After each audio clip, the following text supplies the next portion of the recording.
waa qaybtii toddobaad sheekadii mataan ciideed.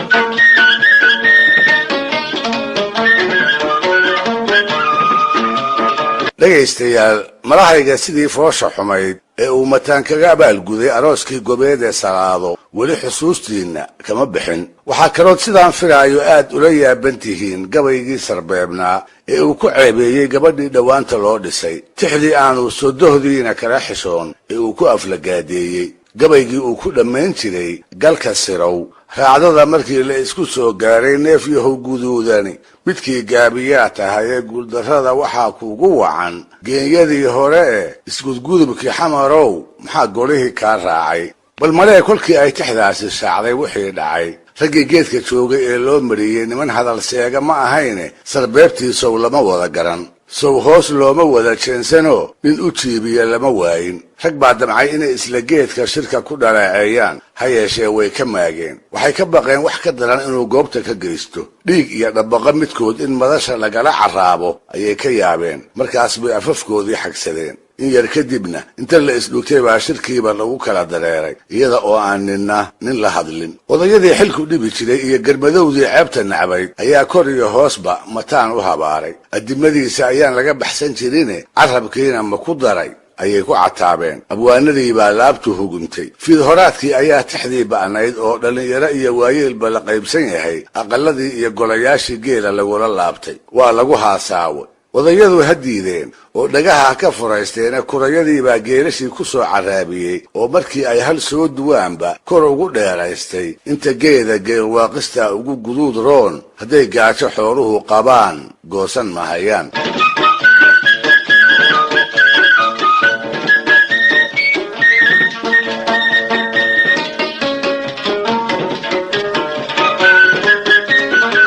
salaadoy bal adiga maxaa kuu eg? uurka ayay ka oyday, noloshii baa dhadhan u yeelan weyday.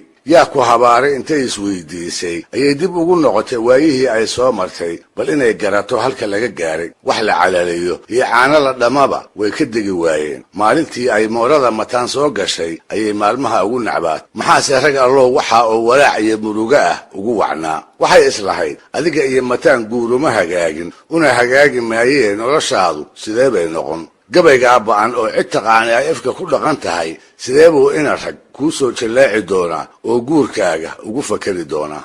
waa runteedoo wahankeedu waa wax mudan in laga garaabo. yaa guurkeeda ku degdegaya gabadha dhirta ee babadane geelwaaqista lagu tilmaamay, inanta ugaari kala jaade garanuugta aan hilibkeeda la hunguriyeyn lagu sheegay, naagta gaaraabidhaan golcas iyo roob la dhaca aan guduudka mooye qiimaha kale lahayn loogu halqabtay. dumarka hiddaraac iyo hooyo wanaag baa loogu xilan jiray. yaa u soo hanqal taagaya gardarraba ha ahaatee gabadha hooyadeed uu geeltiruhu ku maansoonayo. waxay haaraantay nimankii ay walaalaha ahaayeen iyo ilma adeerada ee inta mataan yiqiin gacantiisa ku aaminay. saantii ragga ayay ka irdhowday, giddigoodna bayr bay ka yeelatay. dhuxulo dab ah oo indhaheeda kor saaranna waxaa ku noqotay daymada dumaradii ku wiirsanayay. dhowr cisho haddii wahan iyo walbahaarba ay ka meel waayeen ayay maantii damba tashatay. go'aan adag ayay qaadatay. aqalkii ay oorida ka ahayd intay si dhuumasho ah uga baxday ayay habeen madow waddada cagta saartay. reerkoodii oo aan ka fogeyn xeryihii dayrta laga soo aroosay ayay beegsatay, iyada oo marashadii ay qabtay mooye aan ku hambaasin shay kale oo mataan ku ismanaa. intii ay labalaxaadsanaysay oo dugaagga ka baxsa ay islahaydna way ilmaynaysay. oo maxay u ilmayn weyday? sow muraayadii qabkeeda inkaarqabe kuma tumanoo bagac kama siin. waxaa ii muuqata iyada oo hadba kufaakacaysa oo markay xuurta tirataba ku celcelinaysa tixdii gabyaaga ee ahayd naftu waa maqnow amase waa mahad ku noolowe waa miiska aan ahay hadduu mid u dhexeeya.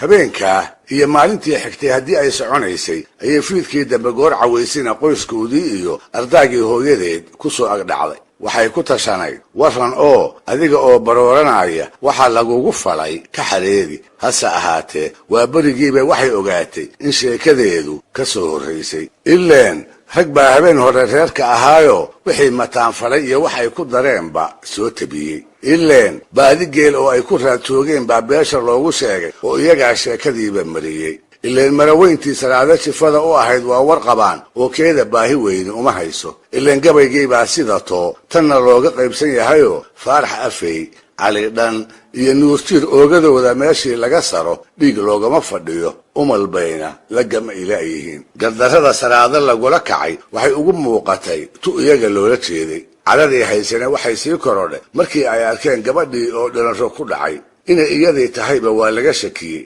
awal way casayde intay madoobaatay bay sidii qof duumo ka soo daahay u suuqantay bal horteeda uurka ayaa foolkeeda ka muuqata hooyadeedna waxay raggii u tabisay salaado tii ay tiqiinba inaysan ahayn way kaftan badnayde waxaa ka soo haray weji diifaysan iyo bushimo hadalkii loo diiday habaaska oo ay ka feejignaato iyo oogadeeda oo ay ku hawshooto ayaa lagu ogaayay waxaa la arkay iyada oo mar walba barida dhulka ku haysa sidii guumays ina rag ka quusatay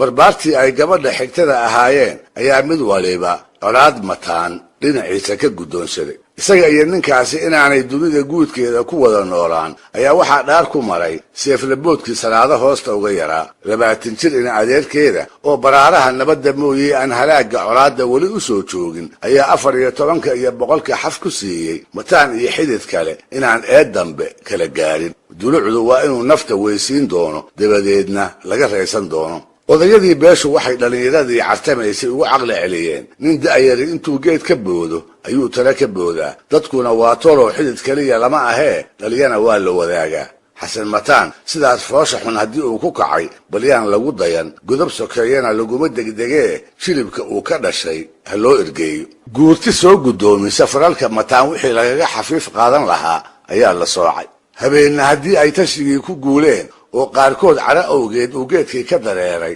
dhallinyarana ay go'aankooda sugi la'dahay ayay ugu dambaystii tala ku heshiiyeen waxaa toodii la raacay nimankii ku taliyey xaal iyo xumayn inaan mataan iyo jifadiisa midna la weydiisan loogu soo ergeeyo inuu salaado madaxeeda u sii daayo inkastuu ahaa guddoon aan cara ka maqnayn haddana uma uu cuntamin da'yartii warmaha looshanaysay ee ugu yaraan doonaysay furiin waa halkiisee arrintaas tab uun in looga gilgisho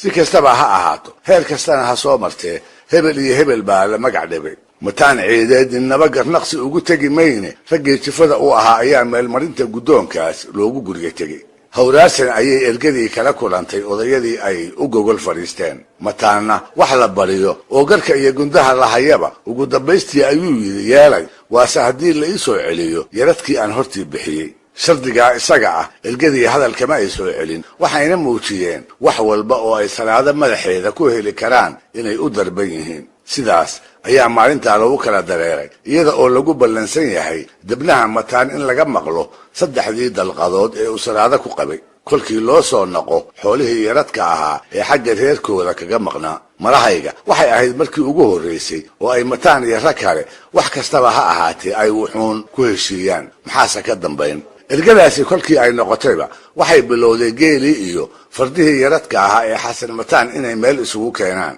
hashii qolo maal loo siiyey waa la doonay geelii la xerriyey tuludii lagu ogaa cid baa loo diray faraskii iyo genyadii la banjoogeeyeyna jaraha ayaa lagu soo qabtay goor barqa ah ayaa xoolaha oo la wado mataan loo keenayoo la guddoonsiiyey salaado waa furay ayuu dadkii maqashiiyey eebbaweyne ayay odayadii iyo abwaanadiina mahad u naqeen mar haddii dhiig iyo colaad la'aantood salaado iyo mataan sidaa lagu kala madxiyey ha yeeshee way mala habaabeene ninku nin ay wax ka go'aan ma ahayn shid iyo jaho la raaco nin aan lahayn ayuu ah